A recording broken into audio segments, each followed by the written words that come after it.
ನಮ್ಮ ವಿರೋಧ ಆಗಲಿ ವ್ಯಕ್ತಪಡಿಸಿದ್ವಿ. ನಾವು ಯಾರು ಅದೇನು ಒಪ್ಕೊಂಡಿಲ್ಲ. ಅವರು ಸ್ಪಷ್ಟೀಕರಣ ಕೊಡ್ಲಿ. ಅದು ಇನ್ನೂ ನಮ್ಮ ಆಗ್ರಹ ಅದೇ ಇರುತ್ತೆ. ಒಂದು ವೇಳೆ ಅದು ವೇದಿಕೆಯಲ್ಲಿ ಅವ್ರು ಸರಿಯಾದ ರೀತಿಯಲ್ಲಿ ನಡ್ಕೊಂಡ್ರೆ ಅದೇ ನಮ್ಮ ಸ್ಪಷ್ಟೀಕರಣ. ದಸರಾ ಒಂದು ರಾಜಕೀಯಕ್ಕೆ ಏನು ಸಂಬಂಧ ಇಲ್ಲ ನೋಡಿ. ದಸರಾ ಸಂದರ್ಭದಲ್ಲಿ ಇದೆಲ್ಲ ರಾಜಕೀಯ ಮೀರಿಸುವಂಥದ್ದು ಒಂದು ಆಚರಣೆ. ಇದರಲ್ಲಿ ಏನು ರಾಜಕೀಯ ಹತ್ರ ಇಲ್ಲ.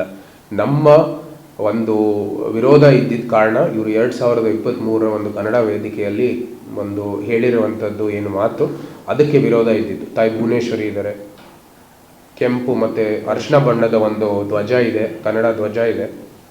ಅವರೇ ಅಲ್ಲಿ ವಿರೋಧ ವ್ಯಕ್ತಪಡಿಸಿರೋದು. ನಮ್ಮ ಭಾವನೆಗೆ ಧಕ್ಕೆ ಕೊಡೋದೃಷ್ಟಿ ಮಾಡಿರುವಾಗ ಸಹಜವಾಗಿ ನಮ್ಮಲ್ಲಿ ವಿರೋಧ ಇದ್ದೇ ಇರುತ್ತೆ.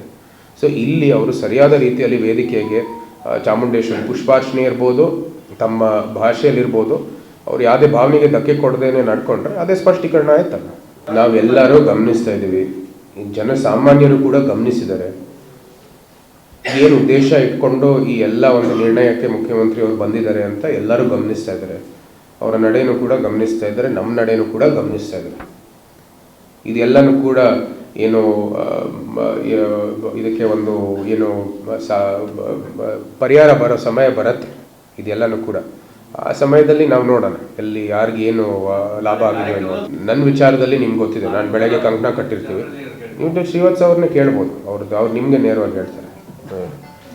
ನನಗೇನಾದರೂ ಪ್ರಶ್ನೆ ಇದ್ರೆ ಹೇಳ್ಬಿಡಿ, ಏನಾದ್ರು ಆಯಿತಾ. ಸರ್ಕಾರ ಅವ್ರಿಗೆ ಮಾನ್ಯತೆ ಇದೆ ಯಾವ ರೀತಿ ಒಂದು ಬಜೆಟ್ ಮಾಡ್ಕೋಬೇಕು, ಯಾವ ರೀತಿ ಒಂದು ಫೈನಾನ್ಷಿಯಲ್ ಚೌಕಟ್ಟು ಕೊಡಬೇಕು ಒಂದು ವೇದಿಕೆಗೆ.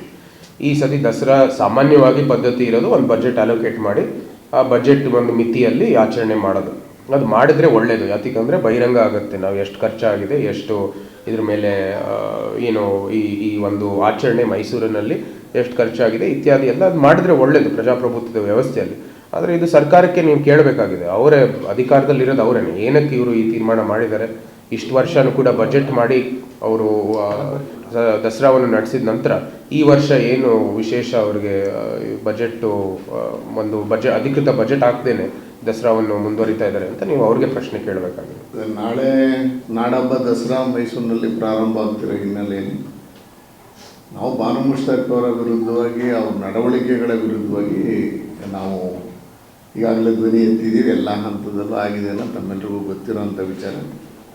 ನಾಳೆ ಉದ್ಘಾಟನೆ ಸಂದರ್ಭದಲ್ಲಿ ಒಂದು ಊರಲ್ಲಿ ನಾಡಹಬ್ಬ ಆಗ್ತಿದೆ, ಬೇರೆ ಬೇರೆ ರಾಜ್ಯದಿಂದ ದೇಶದಿಂದ ಬರ್ತಾ ಇರೋ ಸಂದರ್ಭದಲ್ಲಿ BJP ಅದನ್ನು ವಿರೋಧ ಮಾಡಿ ಮೇಲ್ಗಡೆಗೆ ಇರಲಿಲ್ಲ ಅಂತ ಹೇಳಿಸ್ಕೊಳ್ಳೋದಿಲ್ಲ. ನಾಳೆ ನಮ್ಮೂರಿನಲ್ಲಿ ನಾಡಹಬ್ಬ ನಡೀತಾ ಇದೆ, ಆ ಕಾರ್ಯಕ್ರಮದಲ್ಲಿ ನಾಳೆ ಭಾಗವಹಿಸ್ತೀವಿ. ಎರಡನೇದು ಮಹಾರಾಜರು ಹೇಳಿದಂಗೆ, ನಮ್ಮ ಸಂಸದರು ಹೇಳಿದಂಗೆ ನಾಳೆ ಅವ್ರು ಹೆಂಗೆ ನಡ್ಕೋತಾರೆ ಅಂತ ಗೊತ್ತಾಗುತ್ತೆ.